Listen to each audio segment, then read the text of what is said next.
Halo, teman-teman tambang yang hebat. Ketemu lagi dengan Dr. Agus Budianto dan Dr. Esti Kusdarini dari ITAT Surabaya. Selamat datang di video kita tentang uji kinetika air asam tambang. Air asam tambang ini bisa jadi masalah besar untuk lingkungan loh. Jadi, penting banget buat kita untuk ngerti gimana sih air asam tambang ini bisa terbentuk dan gimana cara memprediksi potensi pembentukannya.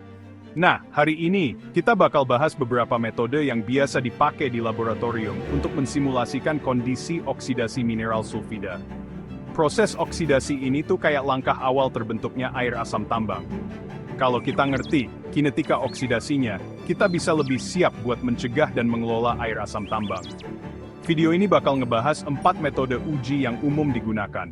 Free Draining Column Leach Test, Humidity Cell Test, Soxhlet Extraction Test, dan Batch Reactor Test Rate. Metode pertama yang bakal kita bahas adalah Free Draining Column Leach Test. Jadi metode ini pakai kolom yang diisi sama sampel biji, biasanya batuan yang mengandung mineral sulfida.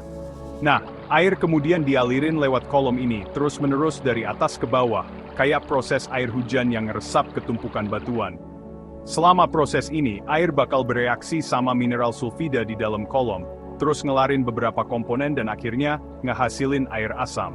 Air yang keluar dari dasar kolom namanya leachate, dikumpulin secara berkala buat dianalisis. Analisis ini ngecek pH, potensial redox dan konsentrasi beberapa logam dan sulfat. Data ini ngebantu kita ngerti seberapa cepat mineral sulfida teroksidasi dan ngehasilin asam. Keuntungan utama metode ini adalah dia bisa niru kondisi lapangan yang sebenarnya dengan cukup baik.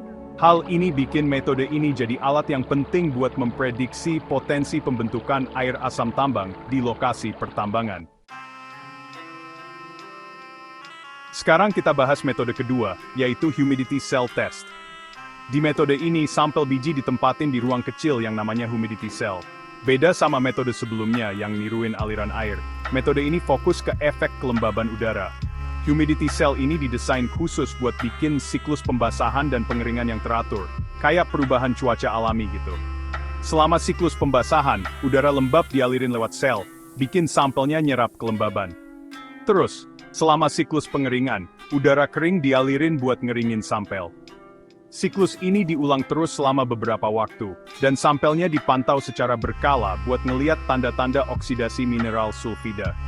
Metode ini berguna banget buat ngevaluasi potensi pembentukan air asam tambang dalam jangka panjang, terutama di daerah yang punya fluktuasi kelembaban yang signifikan. Data yang didapat dari uji ini bisa ngebantu dalam bikin strategi pengelolaan air tambang yang efektif. Metode ketiga yang bakal kita bahas adalah Soxhlet Extraction Test. Metode ini agak beda sama dua metode sebelumnya, soalnya dia nggak secara langsung niruin kondisi lingkungan. Tapi metode ini fokus ke ekstraksi senyawa tertentu dari sampel biji pakai pelarut organik. Di Soxhlet Extraction Test, sampel bijinya ditempatin dalam thimble, yaitu wadah berpori yang ngebiarin pelarutnya lewat. Thimble ini terus ditempatin di alat Soxhlet, yang terhubung ke labu yang isinya pelarut dan kondensor. Pelarutnya dipanasin sampai mendidih, terus uapnya naik ke kondensor, di mana dia mendingin dan balik lagi jadi cairan. Cairan ini terus netes ke thimble, ngekstraksi senyawa target dari sampel biji. Proses ini berlangsung terus-menerus, dengan pelarut bersirkulasi melalui sampel dan mengekstraksi senyawa target secara efisien. Setelah ekstraksinya selesai, pelarutnya bisa dianalisis buat nentuin konsentrasi senyawa yang diekstraksi. Terakhir, kita bahas Batch Reactor Test, yang juga dikenal sebagai Shake Flask Test. Metode ini pakai labu yang diisi sama sampel biji dan larutan tertentu, kayak air atau larutan asam.